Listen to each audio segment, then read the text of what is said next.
इथं जर खरंच माला जंगम जातीचा व्यक्ती असता तर निश्चितपणे आम्ही तो स्वीकारला असता। आम्हाला कसलंही त्यामध्ये दुमत नाहीये। पण एक बहीण ही ओबीसी मध्ये येते आणि सक्का भाऊ हा एससी मध्ये येतो, हा कुठेतरी अतिशय निंदनीय गोष्ट आहे।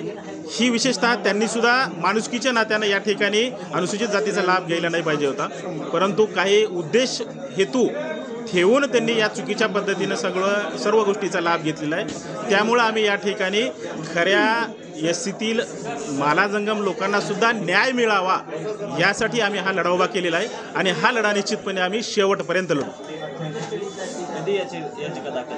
आम्ही याचिका ही 19 तारखेला जमा केलेली आहे आणि पुढची तारीख ही 8 ऑगस्ट या ठिकाणी 6 ऑगस्ट ही देण्यात आलेली आहे। तर त्या ठिकाणी 6 ऑगस्टला इतर सर्व लोकांचं सुद्धा त्याच्यामध्ये म्हणणं सादर होईल आणि लवकरात लवकर निकाल कशा पद्धतीने लागेल यासाठी आम्ही प्रयत्न करणार आहे। इलेक्शन कमिशनकडे सुद्धा काही याचिका दाखल म्हणजे काही इलेक्शन पिटिशन कमिशनला आम्ही मेल केला होता की या संदर्भात अशा चुकीच्या पद्धतीने असे उमेदवार आहेत, पण त्या संदर्भात कुठल्याही पद्धतीने त्यांनी रिप्लाय हा आम्हाला दिलेला नाही।